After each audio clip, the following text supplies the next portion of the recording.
everyone! My name is Hayley, and I'm going to be digging into one of LEGO's greatest properties ever conceived. After Bionicle's success, many new original stories were tested to see which stuck and which slid. Out of those many, only one rose to last for many seasons and years, and is regarded now as Bionicle's true successor. Hero Factory! I kid, of course. It's Ninjago Masters of Spinjitzu. With 10 seasons of the hit TV series, a 2-episode special, a LEGO movie, and much, much more, Ninjago has grown to be one of LEGO's greatest original lines. But, compared to the other stories, Ninjago's world is not as unique, not as creative, and, if you really look at it, far more normal than most other lines. So what is it about Ninjago that deemed it to be the great successor of Bionicle? A group of immature teenage ninja surely can't match a universe of giant robots and biomechanical beings, right?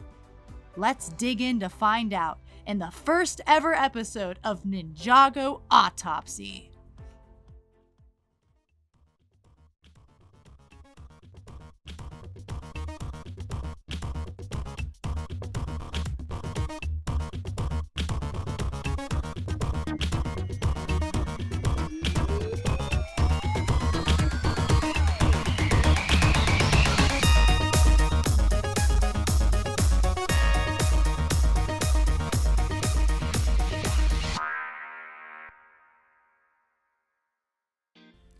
It's not hard to assume that the Ninjago franchise has been massively successful over its current 8-year lifespan. Any Ninjago fan you will talk to will probably agree with this. We can't believe how far this line and franchise has come. At its core base, the main idea of Ninjago and its sets are colorful ninja, red, blue, white, black, green, and silver, fighting villains much bigger than themselves. It's really not that interesting of an idea compared to Star Wars, Marvel and DC superheroes, or even talking tribal animals, insanely cool looking robots, and technologically advanced knights. However, Ninjago is arguably LEGO's most successful intellectual property, maybe second to Bionicle. So what is it about the fruit-colored ninja that makes Ninjago so successful? First of all, I need to clarify what makes something successful in the eyes of LEGO. Ninjago sets need to have either reached or surpassed the expected amount of sales per season, wave, or year. If sales drop, then Ninjago gets pulled from shelves. If that had happened, then Ninjago would have ended already. But since Ninjago hasn't vanished from your local Walmart, Target, or LEGO store shelves, then Ninjago must be selling to LEGO's desires. However, LEGO isn't afraid to pull plugs on their greatest works if sales aren't precisely where they want them. The greatest and most painful example is Bionicle. While its story was climbing to heights the fans never expected, the sales plateaued and then began to drop, quickly leading to Bionicle's first cancellation, 9 years after the theme had begun. This proves that Ninjago's life could end as easy as a snap of one's fingers, and a graph of a slope moving down getting shown at a LEGO sales meeting. Yet Ninjago has charged forward, enjoying its immense success which, by all accounts, it seemingly shouldn't have, especially compared to other lines like Legends of Chima and Nexo Knights, which started in 2013 and 2015 respectively. Despite being grouped in the same cool action theme category as Ninjago, neither of them lasted more than 3 years. Ninjago's success is mostly because the sales have stayed above LEGO's expectations, but why have Ninjago sets sold without problem? One answer is simple. The sets look cool. From weaponized and elemental-themed motorcycles to creatively colored and built tanks, large and gorgeous dragons, and a handful of temples with intricate and culturally influenced designs, Ninjago sets have always been appealing to the eye and varied enough to offer something for anyone. But there's something else that elevates Ninjago sets from being simply appealing to being a part of something bigger. And that bigger thing is Ninjago's form of marketing.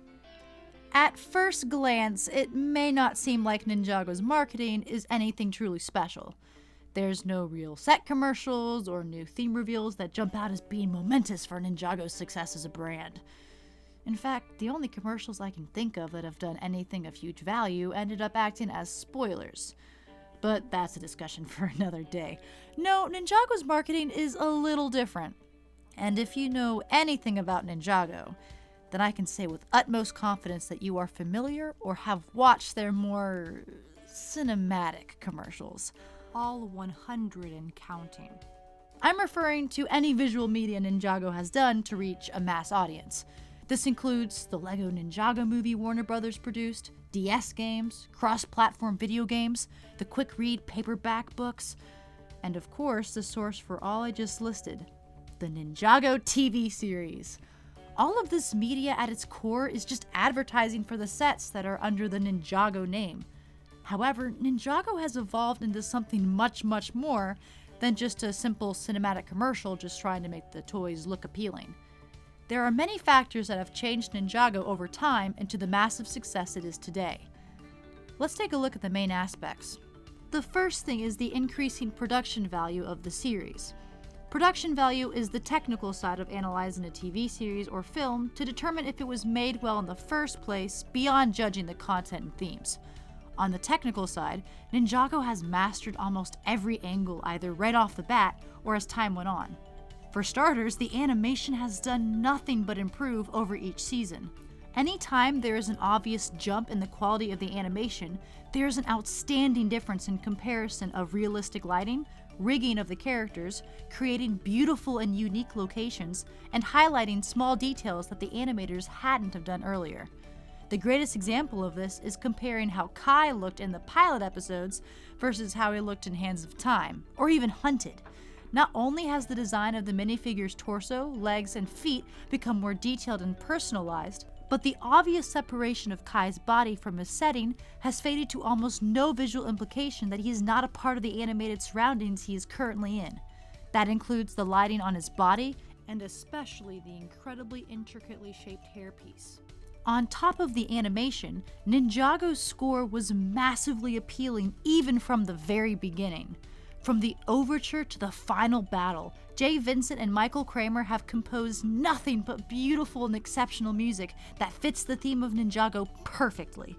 The score is never obtrusive in slow moments, but in high action or dramatic sequences, it actively engages in the moment and entraps every viewer into the dire situation.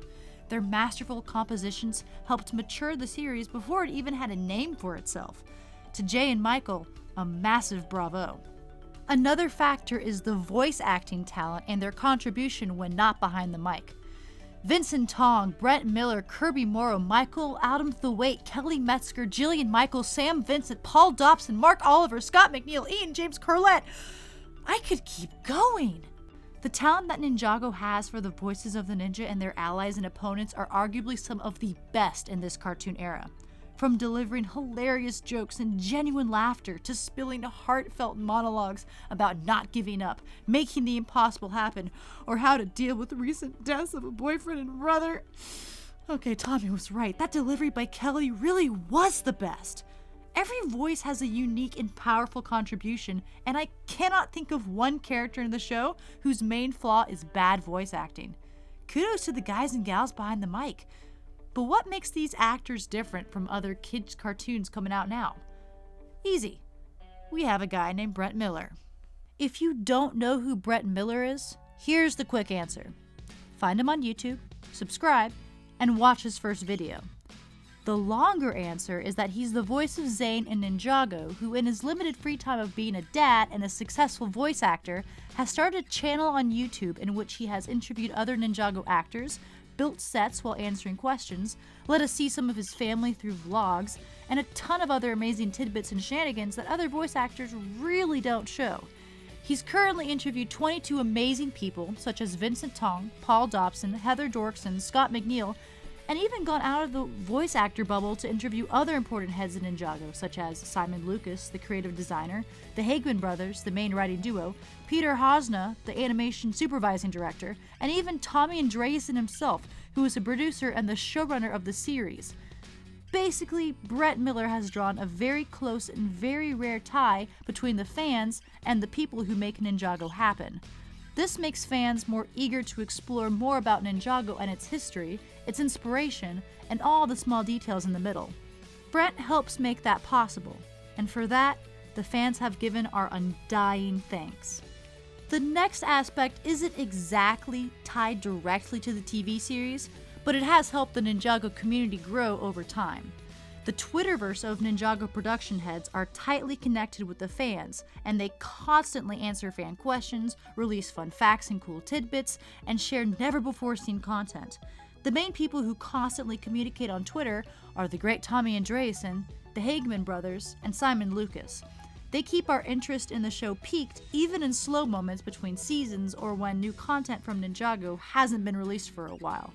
They will spend hours answering a seemingly never-ending stream of questions from viewers on social media. The Hageman brothers even live-tweeted an episode after it was released on YouTube.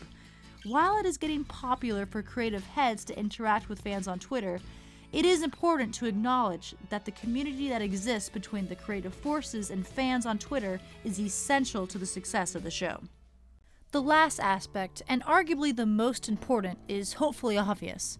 If there was only one thing to pick when deciding what single aspect of Ninjago has been the driving factor to lead the show and the brand to greatness, I would immediately tell you that it's because of Lloyd, Kai, Jay, Zane, Cole, and Nia.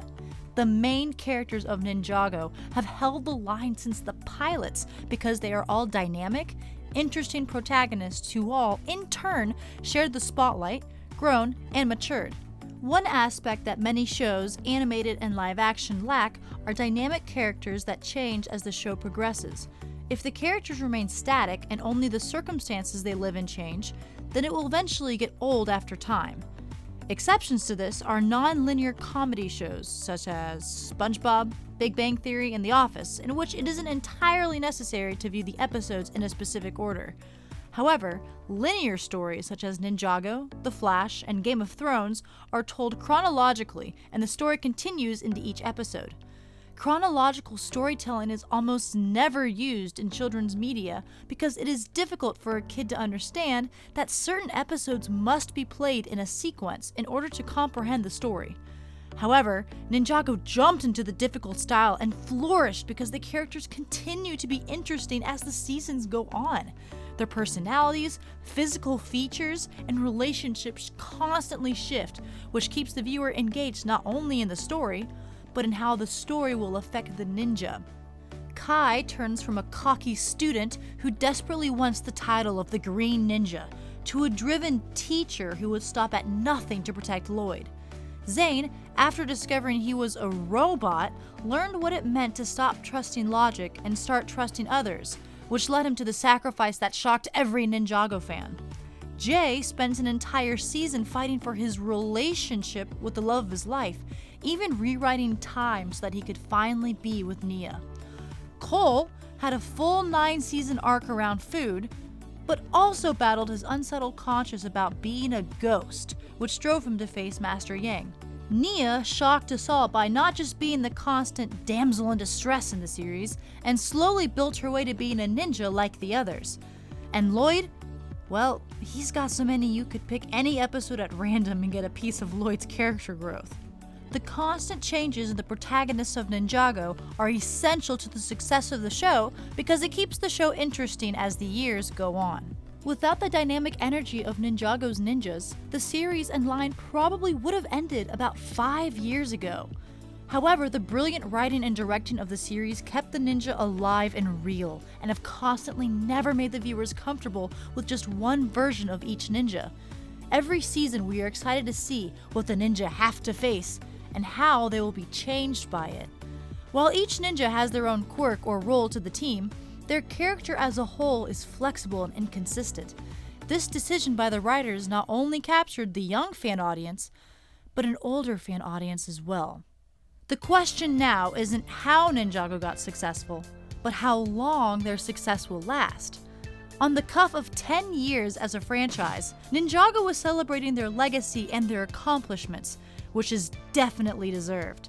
It recently topped LEGO sales as one of the 4 most profitable lines in a certain season. It's hard to tell if Ninjago has reached its peak or if the mountain will keep on growing. Regardless, as long as the sets keep selling and the show either remains as good as it is or improves, expect Ninjago to be the longest lasting franchise in LEGO history. Sorry, Bionicle.